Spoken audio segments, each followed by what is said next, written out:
Mayor হিসেবে BNP নেতা ইশরাক হোসেনের এখনো শপথ আয়োজন না হওয়ার পেছনে স্থানীয় সরকার উপদেষ্টা দপ্তরের দুর্নীতিকে দায়ী করেছেন ঢাকাবাসী ও তার অনুসারীরা। ঢাকা দক্ষিণে নগর ভবনের সামনে বিক্ষোভ সমাবেশ থেকে অভিযোগ করা হয়, সে কারণে আদালত রায় দেওয়ার পরও মেয়র হিসেবে ইশরাক হোসেনকে শপথ আয়োজনে ইচ্ছাকৃতভাবে বিলম্ব করা হচ্ছে।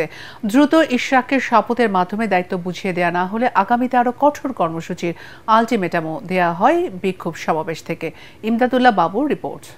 সব মশার বিরুদ্ধে সুরক্ষা দিতে এলো বসুন্ধরা এক্সট্রিম অ্যারোসল, মশার বিরুদ্ধে এক্সট্রিম সুরক্ষা। আদালতের রায় পাওয়ার পর এখনও ঢাকা দক্ষিণ সিটির মেয়র হিসেবে বিএনপির প্রার্থী ইঞ্জিনিয়ার ইশরাক হোসেনকে শপথ বাক্য পাঠ না করানোর প্রতিবাদে গত কয়েকদিন ধরে বিক্ষোভ করছেন তার অনুসারী ও নগরবাসী।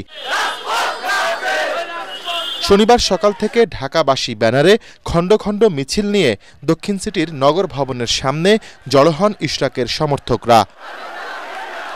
জনতার বিপুল উপস্থিতিতে বন্ধ হয়ে যায় এই সড়কের যান চলাচল। পুলিশের জলকামান ও বিজিবি মোতায়েন করে পুরো এলাকার নিরাপত্তা জোরদার করা হয়। এই সরকার এই পানির গাড়ি, এই বিজিডি এই করছে, একটা উস্কানি দিয়ে আমাদেরকে আরো করতে চায়, উত্তম করতে চায়। এই জলকামান তো শেখ হাসিনার সময় আসলে বুঝতাম যে সে অবৈধ সরকার, অবৈধ ক্ষমতা টিকে রাখার জন্য জলকামান, কিন্তু এখনো জলকামান কেন আসে?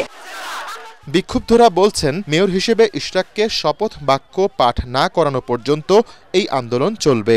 আমরা চাই যে ইঞ্জিনিয়ার ইশরাক সাহেবকে ওনার দায়িত্ব বুঝিয়ে দেওয়া হবে। ইশরাক সাহেবকে আমাদের দায়িত্ব বুঝিয়ে দিতে হবে।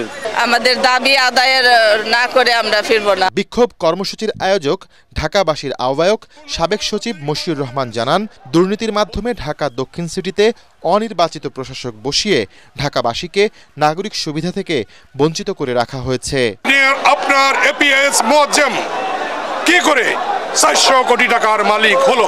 স্থানীয় সরকার পল্লী উন্নয়ন সহায়ক মন্ত্রণালয়ের মাননীয় উপদেষ্টার কার্যক্রমকে আমরা তীব্র প্রতিবাদ জানিয়ে স্থানীয় সরকার পল্লী উন্নয়ন সভাপতি উপদেষ্টা জনাব সজীব ভুইয়া, আসিফ মাহমুদ সজীব ভুইয়াকে ঢাকা সিটি কর্পোরেশনে অবাঞ্ছিত ঘোষণা করলাম।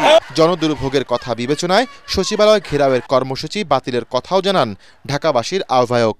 2020 সালে ঢাকা দক্ষিণ সিটি নির্বাচনে কারচুপির অভিযোগে মামলা করেন বিএনপির প্রার্থী ইশরাক হোসেন। ইমদাদুল্লাহ বাবু, ATN বাংলা, ঢাকা।